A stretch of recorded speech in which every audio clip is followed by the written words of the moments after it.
अच्छा, जो इतिहास हम सब स्कूल की किताबों में पढ़ते हैं, क्या वो हमेशा पूरी सच्चाई होती है?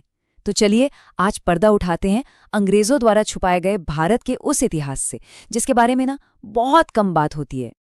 आइए इस सवाल की तह तक चलते हैं। क्या अंग्रेज सिर्फ भारत पर हुकूमत करने आए थे या उनका मकसद इससे कहीं ज्यादा गहरा था?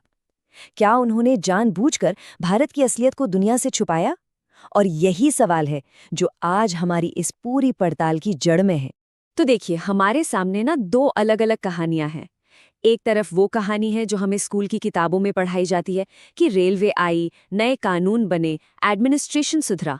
और दूसरी तरफ है वो अनदेखी कहानी, भारत के धन की निकासी की, यहाँ की इंडस्ट्रीज को दबाने की और सब कुछ अपने कंट्रोल में रखने की एक सोची समझी रणनीति। तो सवाल ये उठता है कि असली कहानी कौन सी है। तो चलिए अपनी पड़ताल के पहले हिस्से में चलते हैं और सबसे बड़े सवाल से शुरू करते हैं। आखिर भारत का धन गया कहाँ? तो जो पहला छिपा हुआ सच है वो है ड्रेन ऑफ वेल्थ, यानी धन की निकासी। इसका सीधा साधा मतलब था भारत के पैसे और रिसोर्सेज को एक सिस्टम के तहत ब्रिटेन भेजना। ये कोई हादसा नहीं था, बल्कि एक पूरी तरह से सोची समझी एक सिस्टमैटिक लूट थी। तो सवाल ये है कि आखिर भेजा क्या जा रहा था? देखिए, भारत से कपास, मसाले, नील, यहाँ तक कि अफीम जैसे कीमती रॉ मटेरियल्स को ना जहाज़ों में भर भर कर ब्रिटेन भेजा जाता था। मतलब संक्षेप में कहें तो भारत को सिर्फ एक सप्लायर बना दिया गया था और ब्रिटिश सामान के लिए एक मार्केट। और ये याद रखना बहुत ज़रूरी है कि एक ज़माना था जब भारत अपने कपड़ों और अपनी हैंडीक्राफ्ट्स के लिए पूरी दुनिया में जाना जाता था। कहते हैं यहाँ के कारीगरों के हाथों में जादू था और उनके बनाए सामान की डिमांड पूरी दुनिया में थी। लेकिन ब्रिटिश राज ने ना इस पूरी तस्वीर को ही बदल कर रख दिया। ब्रिटेन की मिलों में बना सस्ता कपड़ा भारत के बाजारों में इतना भर दिया गया कि यहाँ के लाखों बुनकर और कारीगर सचमुच बर्बाद हो गए। हिस्टोरियंस इसे डी इंडस्ट्रियलाइजेशन कहते हैं, मतलब एक फलते फूलते इंडस्ट्रियल देश को जानबूझकर पीछे धकेल देना। अच्छा, अब आते हैं हमारी पड़ताल के दूसरे पड़ाव पर। और ये सवाल ना, इसके दो पहलू हैं। इंडियन रेलवेज, ये एक तोहफा था या अंग्रेजों की अपनी जरूरत? देखिए, अक्सर ये कहानी सुनाई जाती है कि अरे अंग्रेजों ने भारत को रेलवे का तोहफा दिया, देश को मॉडर्न बनाने के लिए एक बहुत बड़ा कदम था ये। पर क्या यही पूरी सच्चाई है? यहाँ देखिए, कागजों पर यानी जो बताया गया उद्देश्य था वो तो था भारत का विकास और लोगों की सुविधा, लेकिन असली मकसद कुछ और ही था। मकसद था देश के कोने कोने से कच्चा माल बंदरगाहों तक तेजी से पहुंचाना, और अगर कहीं कोई विद्रोह हो तो उसे कुचलने के लिए अपनी आर्मी को फटाफट कहीं भी भेजना।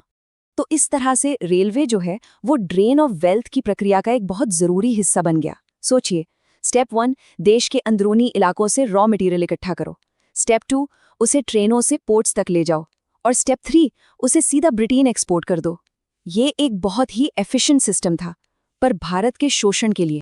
चलिए अब आते हैं हमारी पड़ताल के आखिरी और शायद सबसे जरूरी हिस्से पर, कंट्रोल का खेल।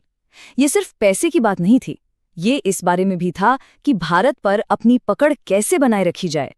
ब्रिटिश राज के दौरान भारत ने कई भयानक अकाल देखे। 1943 का बंगाल का अकाल तो सबसे खौफनाक था, जिसमें लाखों लोग मारे गए थे। और जानते हैं, कई एक्सपर्ट्स ये मानते हैं कि ये सिर्फ कोई नेचुरल डिजास्टर नहीं था, बल्कि ये ब्रिटिश पॉलिसीज का सीधा नतीजा था, जिन्होंने हालात को और भी ज्यादा बिगाड़ दिया। और फिर आई उनकी सबसे बदनाम स्ट्रैटेजी, डिवाइड एंड रूल, यानी फूट डालो और राज करो। इसका सिद्धांत बहुत सीधा था, लोगों को आपस में बांट दो ताकि वे कभी एक न हो पाएं, और फिर उन पर आराम से हुकूमत करो। तो इस पॉलिसी के तहत उन्होंने अलग अलग कम्युनिटीज, धर्मों और रियासतों के बीच जो भी मतभेद थे ना, उनको हवा दी, उनका फायदा उठाया ताकि उनकी अपनी पॉलिटिकल पावर सेफ रहे। ये उनके शासन की नींव का एक बहुत बड़ा पत्थर था। तो आखिर में हम क्या कहें? देखिए, ब्रिटिश राज की जो विरासत है वो एक सिक्के के दो पहलुओं जैसी है। एक तरफ रेलवे है, कुछ इंफ्रास्ट्रक्चर डेवलपमेंट दिखता है, तो दूसरी तरफ है जबरदस्त शोषण और कंट्रोल की कहानी। इसीलिए कहते हैं कि इतिहास को कभी भी सिर्फ एक नजरिए से नहीं देखना चाहिए।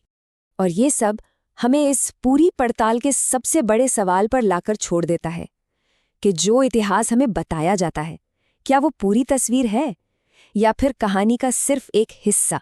ये सवाल वाकई सोचने लायक है।